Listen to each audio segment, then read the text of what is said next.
In 2021, there were more acts of gun violence committed on K-12 school campuses in the United States than in any other year on record. According to the K-12 school shooting database at the Naval Postgraduate School, shots were fired on school campuses 249 times in 2021. That is more than double of the previous 3 years and 4 to 10 times more than any other year between 1970 and 2017. We've seen many changes and policies implemented in our schools to attempt to protect students in real time.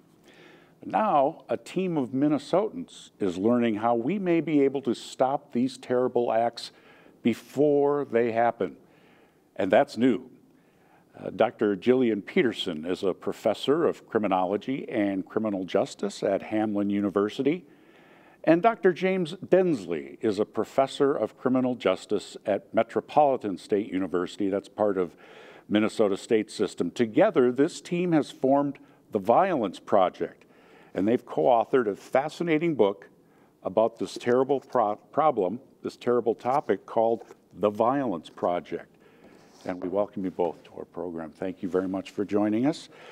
Just talking this morning with folks at the restaurant when we came in to prepare for this, and their thinking was, you know, kids in school, they know who the problem kids are. They know this. The parents know this. I don't know if that's necessarily true.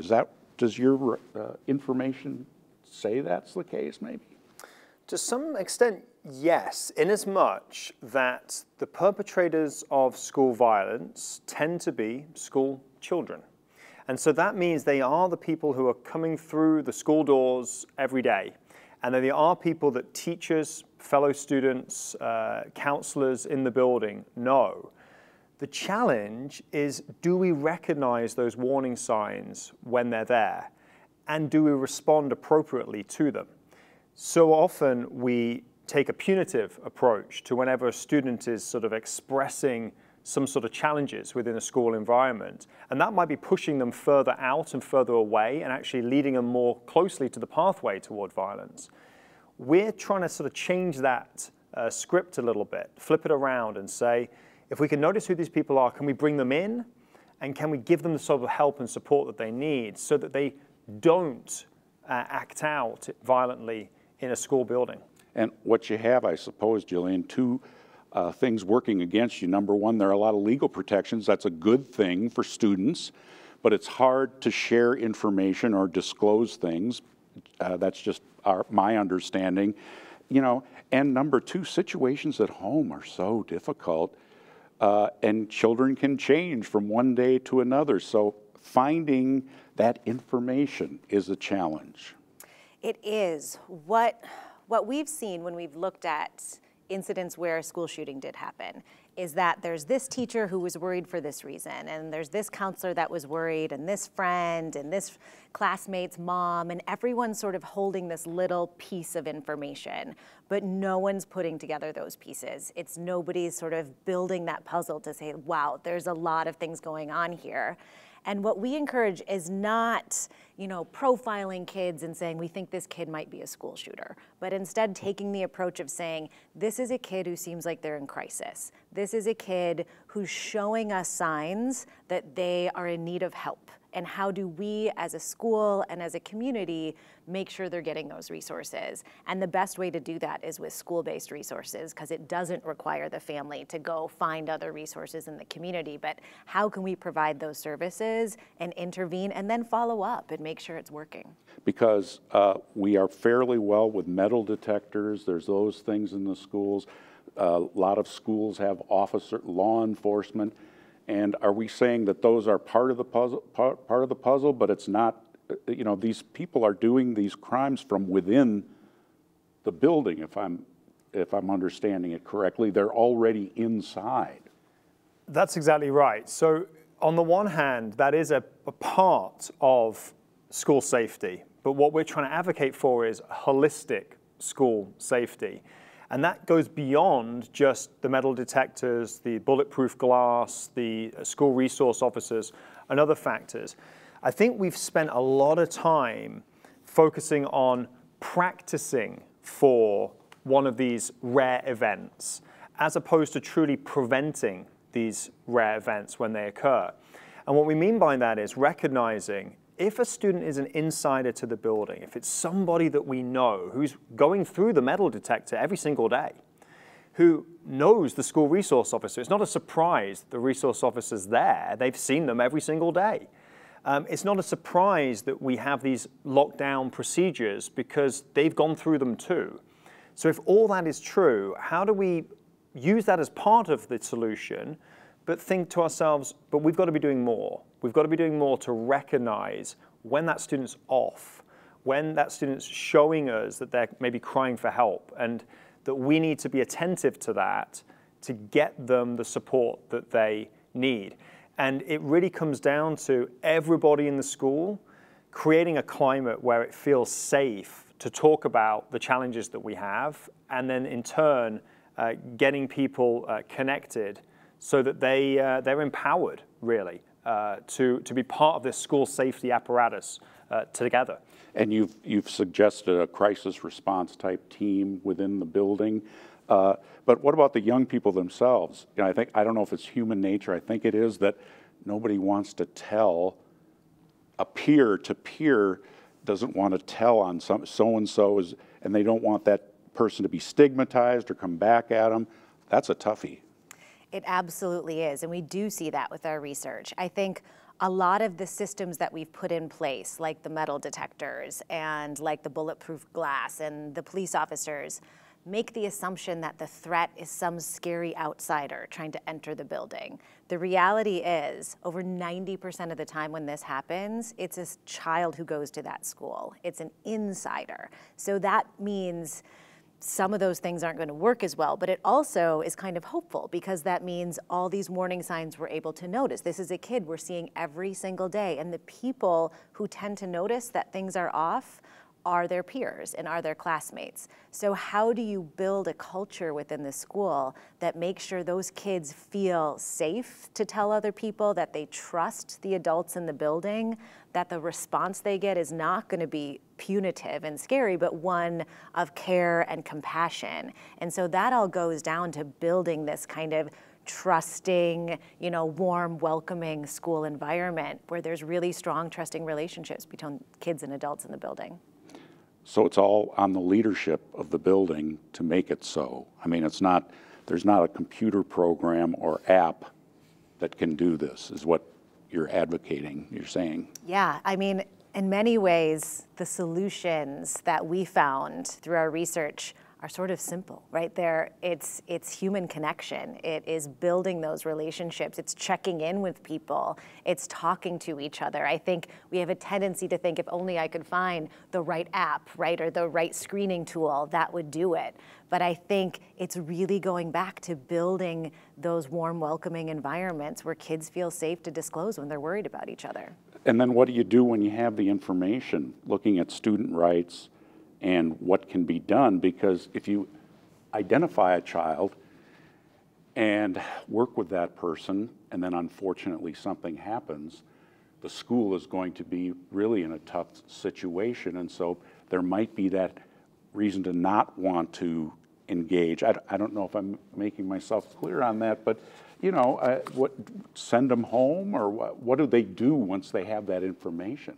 I think it comes down to there has to be a sort of a collaborative approach to this, because the school can only do so much. It can do a lot, but it can only do so much. It has to work with its community partners to ensure that they're sort of dotting the I's, crossing the T's, and making sure nothing falls through the cracks. And so this means that you don't want the first time you're speaking to the local police chief to be when there is an emergency. You want to be building those relationships from the beginning. Making sure that everybody's on the same page and knows one another. And so you can work in collaboration with local law enforcement, local nonprofit organizations, families, and then of course the school personnel as well, to ensure that everybody's sort of on that same page and is supporting one another. And I think the other thing is, at the moment, we are in a litigious society where people are worried about what is their liability and everything else. But At the same time, we actually see when the schools do nothing, they're in way more trouble than when they've at least tried to take the steps to do something. And especially if it's informed by the best practices around how do we mitigate the challenges that we see with our students. So I think there's something to be said here for being proactive, building those teams in a community, in a school, in a district, and making sure that we're doing everything we possibly can so that we don't look back with hindsight and say, that's where we got it wrong. Instead, it was, we did absolutely everything we could do. And optimistically, I would say if you did everything you could do, you wouldn't experience a shooting. We're speaking with the authors of a new book, very exciting book, The Violence Project, How to Stop a Mass Shooting Epidemic. My guests are Jillian Peterson, Dr. Jillian Peterson, and Dr. James Densley, Minnesotans both. Let's go back to the book. Can you top line the 3 findings when you looked at all of the school shooting data that really jumped out at you? Sure. I think the main findings were, 1, school shooters are insiders. They are children who we see every day. They are our classmates. They are our students. They're not scary outsiders. I think that really changes perspective when we're thinking about prevention. The second was that perpetrators tend to be in a noticeable crisis. They're acting differently than they normally do, and people around them are noticing that crisis. And school shootings, you know, for the most part, in addition to being homicides, they're also suicides. The student goes in without a plan to get out. It's planned to be their final act. And you see these signs of suicidality in the build up to the shootings. And so if we can think about how do we use suicide prevention to prevent other forms of violence. And then I think the third big piece is that perpetrators of school shootings, they study other shooters, they're fascinated by other shooters, they look them up in chat rooms and, you know, online, and so that's another big warning sign. And then lastly, I'll just say they use weapons that they take from their parents or their grandparents, that these are not kids that are old enough to buy weapons, they're taking them from the people around them when they're not secured. Anything to add to that? Well, I'd say the studying of other shooters is something that we found really quite fascinating, because in some regard, you've got school shooters who are copycatting previous school shootings. And particularly Columbine, the 1999 shooting in Colorado, has become almost a sort of a watershed moment for this type of a crime, where students are not just looking at this for models of behavior in terms of how do I perpetrate a school shooting, but they're actually identifying with the shooters themselves. And I think this is actually really important because sort of psychologically speaking, you've got a situation going on where if you are in crisis, and if it's a suicidal crisis, and there's a degree of hopelessness, and this idea that this will be my final act, this will be my statement to the world that has ignored me and has made me feel less than, this is how I'm going to deal with it. They're looking for how have other people like me dealt with that feeling. And they're identifying with these past shooters, and then in turn, finding a degree of sort of community in these online chat rooms where in some cases these shooters have been hero worshipped.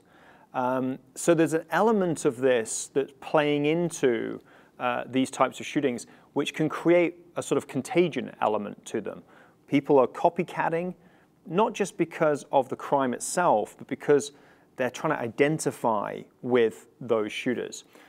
But from a prevention standpoint, which is really important, all that stuff going on the internet, searching for these shootings, looking at these past shootings, that leaves fingerprints, that leaves a trail of breadcrumbs. We see a lot of what people call leakage, meaning that the sort of intent is spilling out of them. And what that means is this is an opportunity to recognize that and intervene, because that leakage is not just about violent intent, it's also a cry for help. So when people are posting on the internet that they're thinking about school shooting or they're relating to a school shooter, that's an opportunity for us to say, okay, something's going on here, let's do something about it. So that is a crucial moment for intervention. So someone has to be monitoring that. presumably. Yeah, and we do see a lot of perpetrators are posting things online that their classmates are seeing a lot of the time. Okay. And so again, it's about building those systems. How do students report that? We're a big advocate of anonymous reporting systems in schools, so that having a way for students to say, hey, I saw this online, I'm worried about my friend, but I don't want to have to go be some snitch or tattletale. But here's a way to I just flag it and give it to someone that they can then look into it. So if we can build those systems where kids, feel like they have a way to say something without having to sort of put themselves out there. Like a helpline or a online resource within the school's portal, perhaps? Yep, absolutely. It can be within the school's portal. It can be an app. It can be even something like an anonymous email address or a Google form that can be, free for schools to build as long as someone's regularly monitoring it. Are having the work where you do run-throughs of shooter, where you lock yourselves in the room and that kind, does that help, or is it more of a triggered? But to people to be thinking about it again, that, it's bringing that issue up again? It's a real challenge, because I think we do these drills with the best of intentions. The idea is we're trying to show that we're doing something to prepare students. And if there is an active shooter in the building, then sheltering behind a locked door could well save lives. I think that's an important thing to recognize. At the same time, though, the evidence on this is really mixed and in many ways not very favorable. So on the one hand, you've got that the drills themselves, there's no real standard practice for how to do them. So some schools do them very well. They provide students with opportunities to debrief and talk about them and process them. Other schools, they do them unannounced. They bring in live actors where people are rolling around on the floor screaming that they've been shot. These are really terribly traumatizing for particularly young children to have to experience. So we're really worried about this variable quality of the drills, and particularly the ones that are really graphic and dramatic. The other thing as well is that it's normalizing this type of violence. It's telling our students in Minnesota, we do 5 a year, and this is a mandate. So 5 times a year, you're being told somebody might come into the school and try and kill you. Think about what that does to a kid who goes through that from kindergarten to 12th grade. That's over 70 times they've been told that this is something that could happen to them. And then we also worry about, as we've mentioned before, school shooters are insiders. They're the same. You're running the kids that do this through the drills. So if you are a vulnerable kid, who's in crisis, who's studying Columbine on the internet and thinking about this type of violence, and then you're going through the drills at school and being shown what the safety procedures are, is that triggering a fascination for that kid? Is it also giving them an incentive to try and circumvent the security procedures? So I think we have to be really careful about how we do these, what sort of conversations we're having about them, and ensuring that they are adhering to sort of best practices if we are going to use them in our school buildings. Because I think there really are some legitimate risks of doing this, and I do worry about what it does for this generation of kids growing up with this threat and this practice in their schools. And it gets done in corporate environments now too. I've been experiencing that with adults, that now we have these programs, on saving ourselves for a shooter that's going to come into your business, because unfortunately that has happened, but it's kind of a spillover from this technology. And I think with this is, in the event that the shooting is occurring, the idea of being able to sort of run, hide, fight, those types of training drills are obviously really important because you want to save lives. But what we try and emphasize in the book is, if the shooter's in the building, we've missed a lot on the front end. In some cases, years on the front end of opportunities where we could have prevented this from ever occurring. And we could have saved those lives years ago. So that's really what we're trying to emphasize in the book, which is to say, let's change the narrative a little bit and recognize that these other things are also school safety. It's not just the metal detectors and the lockdown drills. It's more than that, and we have to look at it more holistically. So say I'm a parent and I'm watching this and I'm listening to James and Jillian, and I really think what they've got going is very interesting. What are they to do? They go to the school board meeting or something and ask, and you know, there's the teachers' representatives are there, and they'll say, well, what do you want us to do? What's their course of action if they agree with what you're talking about here? Yeah, I think there's things that individuals themselves can do as parents, and then there's things that our schools can be doing. So we're huge advocates of all adults in the lives of young people being trained in crisis intervention and suicide prevention. That having those skills, that's not just something that somebody who's a trained psychologist can do. Those to me are skills like CPR. They're critical, they can save lives. We should all be very comfortable knowing how to have those hard conversations with young people, knowing how to ask about suicide, knowing what the resources are. So making sure everyone in the building, from the teachers to the bus drivers to, we've studied cases where it was the janitor who talked a student down who was on the brink, that we know when kids hit this point where they're in this crisis moment, that it's like a balloon ready to pop, and it's just, you have to let a little bit of air out. And so how can we train ourselves in how to let air out in the lives of young people? Second, I think advocating for those anonymous reporting systems and those sort of trusting environments where students feel like they can report. And then also advocating for the school to have a team approach so that when there is concerning behavior coming in, everyone knows kind of what to report, and then it's going to a centralized team who's investigating it, who's going out and gathering information, and who's making a plan for how to move forward. And that's not the case now? Do school districts have anonymous student reporting lines and that kind of thing, or is it inadequate?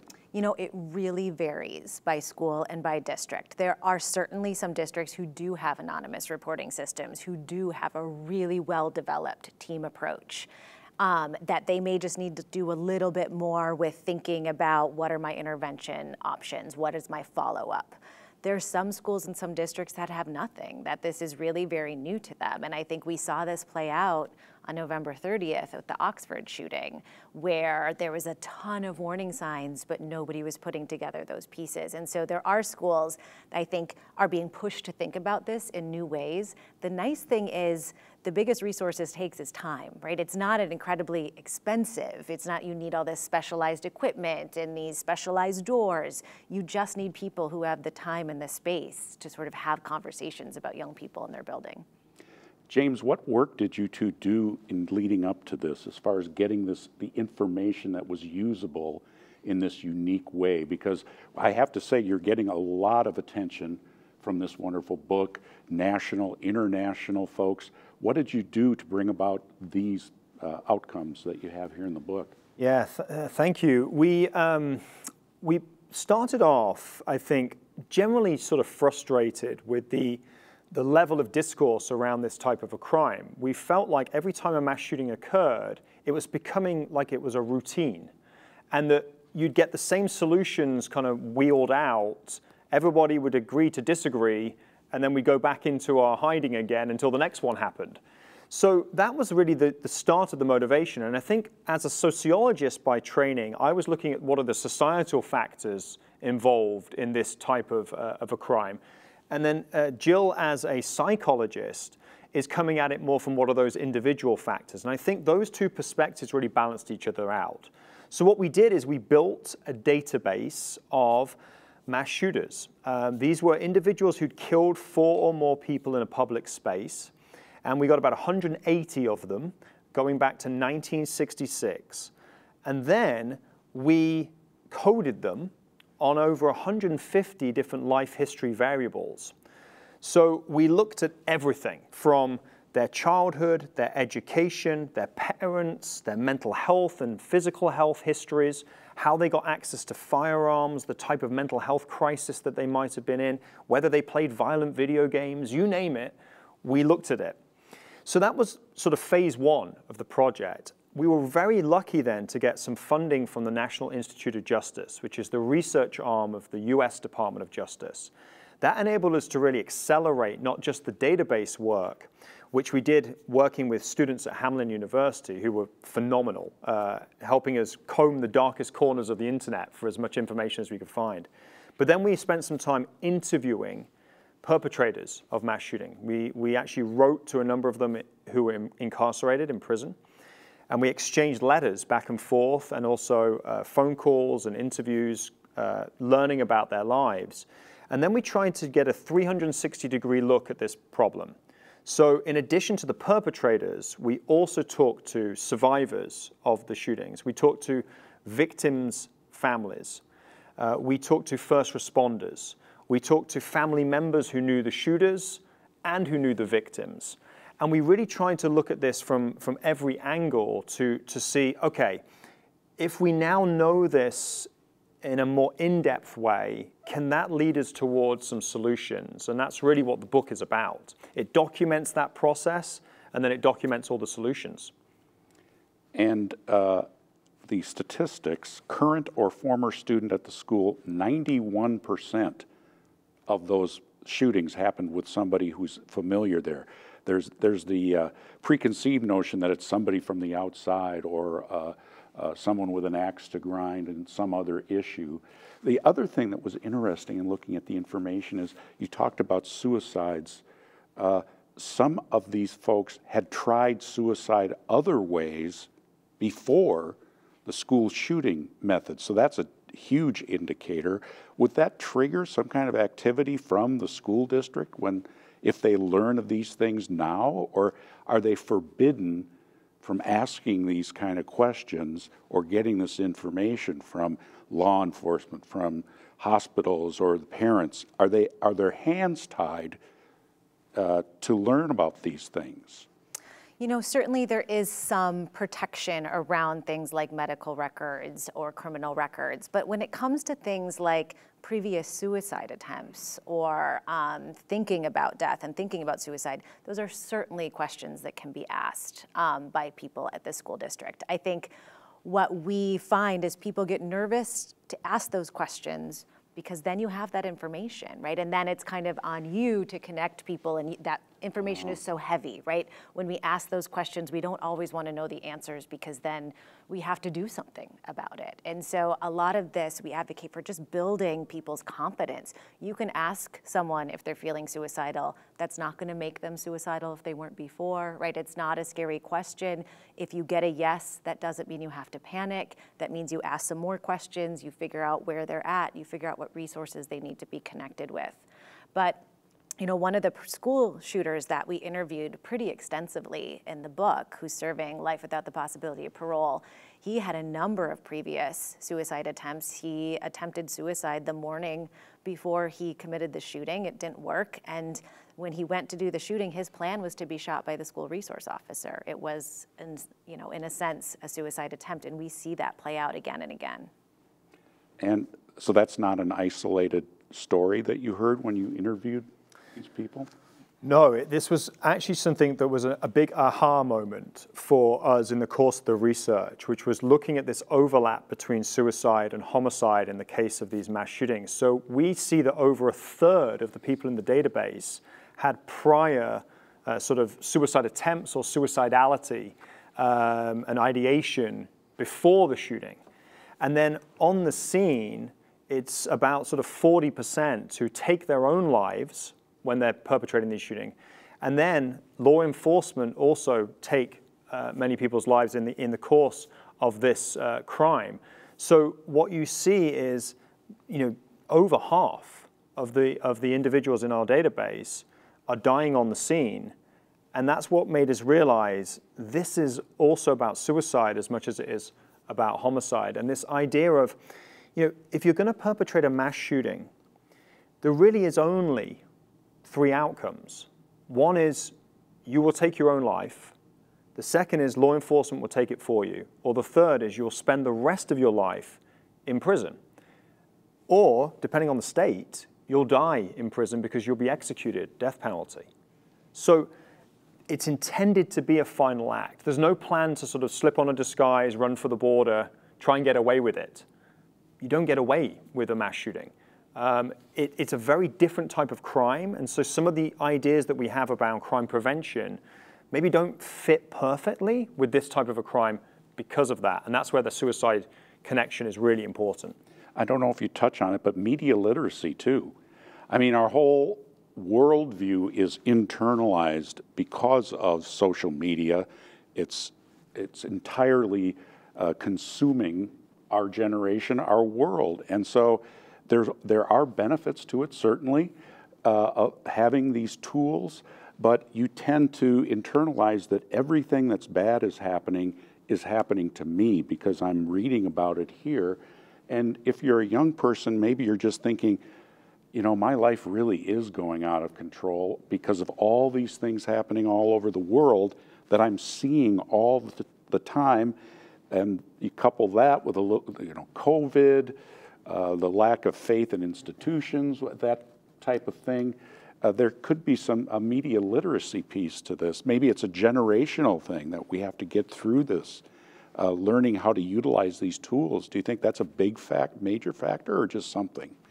Yeah, we do think that social media has kind of accelerated these mass shootings, because we've seen mass shootings and school shootings really on the rise. I mean, it's been sort of a steady climb, with the last 5 years being kind of the worst on record. And we see the role of social media in a couple of ways. So one is, like you've said, there's been the pandemic, kids are alone, they're isolated, they're not going to school, they're spending more and more time online. Social media can be a rabbit hole where you end up in sort of darker places than you planned on going.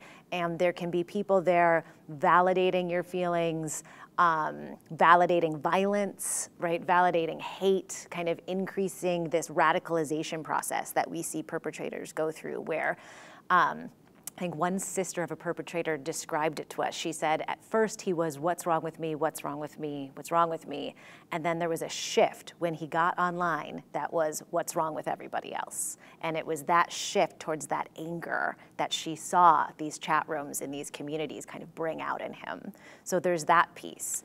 The other thing we see is that mass shootings are in many ways kind of performances to be watched. The perpetrator wants this act to go viral. We even see perpetrators literally checking Facebook in the middle of a shooting to make sure it's going viral. This is a way to get their anger, their sort of grievance out into the world. It's a way to get notoriety and death that they never had in life. It's a way for people to know their names and share their manifestos and their diaries, and they know that. And they're looking for that fame and notoriety. And so we as the public on media and on social media, we're giving that to them. We are an active player in that as the audience. And so the more that we as the public and the media can kind of back off on giving them that attention, we think that'll be really helpful too. Our guests here are authors of The Violence Project, How to Stop a Mass Shooting Pandemic, Jillian Peterson and James Densley. Let's shift a little bit from what we know to where we're going to something that you folks are calling the off-ramp. Talk a little bit about that and how that can help. Yeah, so we're college professors, and so at the end of the day, we go into this as a research project, right? But we started to realize pretty quickly doing this work that this was more than just the average research project that maybe gets published in a journal somewhere that nobody reads and that we never really communicate it to the broader public. Is why we're so grateful to be having this conversation with you today, for instance, is we've really tried to translate the findings from the research in a way that is going to have an impact with the broader public. Part of that was making all the data available for free on our website, which is theviolenceproject.org. So you can download the database, for instance, and you can interact with it. But a second component of it was this off-ramp project. So the off-ramp project is trying to translate our findings into direct policy and practice implications. So on that off-ramp website, which is connected to the Violence Project, we have protocols for school teachers. We have ways to build these crisis teams within an organization, both a workplace and a school building. we have a long list organized by state, all 50 states, and national resources on suicide prevention, crisis intervention, mental health resources. We also have online training where we provide training around crisis intervention and de-escalation skills, suicide prevention, many of the things we've been talking about today.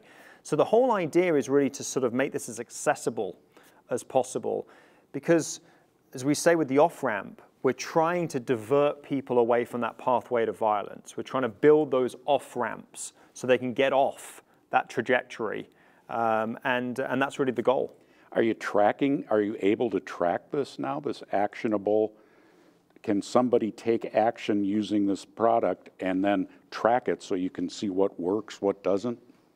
That's kind of the next step. Yes, that's where we're headed, is building these partnerships with schools, creating teams of volunteers and parents who can go out and sort of push some of this stuff forward. So that's, I think, kind of the next phase of where we're headed with this work. And I guess what I meant was, I don't mean to wait for the next shooting, but I'm assuming that that even if there isn't one, there are benefits that can be measured, quantified, even without the worst happening if these methods are taken. Absolutely. I think one thing that we say all the time is that all these practices, yes, we believe they will prevent a mass shooting, but it's not just about that, right? There's this whole diffusion of benefits where they'll also prevent suicides and self-harm and other forms of violence, maybe substance use, maybe mental health crises, that these are things that are just gonna improve the lives of our young people across the board. And so we can measure that in terms of, was there not a mass shooting this year? But we can also measure it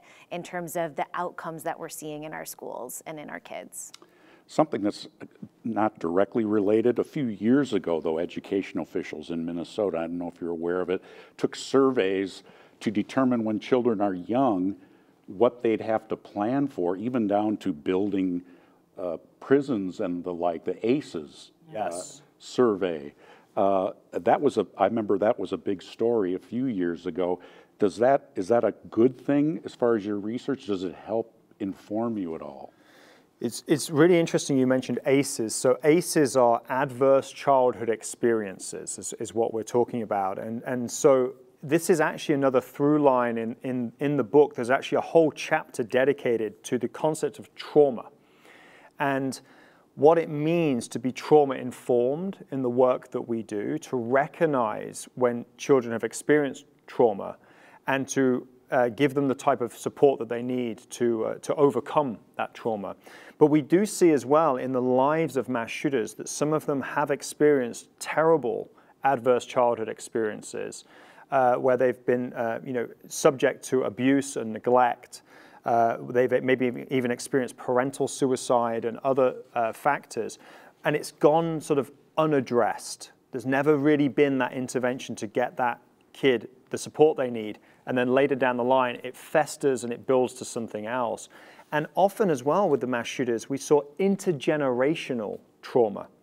So this was not just mom and dad, but this was going back to grandparents as well. And this has been passed down through generations. And some of the quotes in the book direct from the mass shooters that we interviewed really articulate and speak to some of the terrible trauma that they've been exposed to early in life, and how that really set them on a pathway through their life where they struggled. And it culminated with the act of violence. So getting on the front end of that trauma is really, really important. So the Minnesota education officials were onto something when they did these ACE surveys? They're doing them? Yeah, I mean, the research around ACEs is really strong in terms of how those adverse childhood experiences really predict a lot of long-term outcomes. But the good news is there's a lot of intervention that you can do. So for example, we advocate for universal trauma screening in schools. So not pulling out a kid here and a kid there that you think might have experienced something, but let's screen everyone for trauma and make sure we're catching it all really early on. And then things like teaching social emotional learning, especially to young boys who perpetrates these shootings, but teaching things like emotional control and empathy and coping skills. As you're teaching reading and writing, a lot of those skills are just as critical and important. And that's one of the things before we were on the program this morning, one of the members of the studio crew was saying, do they teach in school how to be a nice person? And it was such a disarming question because I hadn't thought that, oh, we have to teach that now, or it's important to teach it. It was a great question and a great point, and it was a really cool conversation to have because we were thinking about, you know, we teach reading, we teach writing, we teach math, but also we have to teach people how to not hate one another, and we have to teach people how to function in a classroom and everything else. And some of it is just down to sort of the culture within a school. And it feeds into things like anti-bullying programs and other things as well, and the digital and media literacy that we were talking about earlier, so that students, when they recognize information that's out there that might be sending them down that rabbit hole, they've got those coping skills and the mechanisms there that they're not susceptible to it. So this is really, really important. It's that holistic violence prevention thing. It doesn't feel as tangible as sticking a metal detector on the front of the door and saying, guess what, we're safe now. But we want to change that conversation. We want to say, you can have the metal detector, but let's also be doing some work behind the doors to ensure that everyone feels safe and secure and is empowered within that school building to be supporting one another with the challenges that they have. Since you've published the book, have you heard from many school districts or administrators that say, hey, I want to do something, how do we start? Yeah, you know, after the Oxford high school shooting, we put together this webinar and we thought, oh, maybe, you know, a few teachers will come, who knows? And we ended up getting hundreds and hundreds of teachers and school leaders from across the state and even from across the country who said, how do we do this, right? How do we respond to these threats appropriately? How do we take care of our young people? What should we be doing? And we have had tons of conversations with principals in school districts that are interested and are starting to build these teams to train their staff to think through what holistic violence prevention looks like. I think we are really seeing a shift around how we're talking and how we're preparing for shooting. So it's not just run, hide, fight drills every month. It's also how do we prevent? And I think we are getting there. And the crisis response team that you talk about, just using that word crisis, I guess you can't, do you regularly convene this group? Is that the idea? That is the idea, yeah. We want it to be a sort of a standing part of the school protocol. Now, you might convene a meeting once a month or every 2 weeks, and there might not be anybody in crisis, and that's great. And then you can talk about other things at the meeting. But the idea is to make this sort of embedded within the culture of a school. So it's not something that we only do when something goes wrong, or it's not something that we only do when something's in the media headlines that we're talking about and it's on everybody's minds. It's something that just becomes part and parcel of the daily operation of the school. That's a really important piece of this, is once it becomes sort of automatic, then everybody's doing it. It just feels like it's part of the everyday life and the culture of the school, as opposed to an additional burden that we have to put on everybody. That's the biggest challenge, because teachers are busy. They've got lots of other priorities that they're focusing on right now, and so it comes down to how do we support people that this doesn't feel overly burdensome. One of the things we've done with the Off-Ramp website is we've got lots of downloadable forms and fillable PDFs and resources, because we don't want to just go into a school and say, now go fix this. Instead, we want to really try and support them and give them resources so they can feel that this is not overly burdensome, and that's really the key. My goodness, well, thank you very much. This has been so enlightening, and it's very important work. It's great that it's happening right here in Minnesota. Two different educational institutions in the same community Was that amazing that you worked together? How did you get that accomplished? Good question. It was. Yeah, James and I, we'd worked together on a number of different research projects, and we know we work together well, and we bring these two different perspectives. And so most of this work was done at Hamline University, but James, I feel like, just kind of would be there, right? Yeah, it's true. And then we since turned the project into its own nonprofit. So now the Violence Project is a nonprofit 501c3 that we sort of run all this training through, that we provide these resources through, and where you can get the data and all of this information for free through that nonprofit. Wonderful. Well, thank you again very much for joining us. Again, the name of the book is The Violence Project, and that's also the name of the website. Yes. Correct. theviolenceproject.org.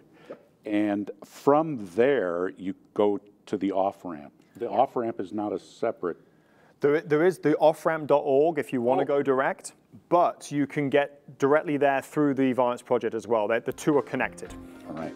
Jillian Peterson and James Densley, thank you so much for joining us. Thank you so much. Thank you.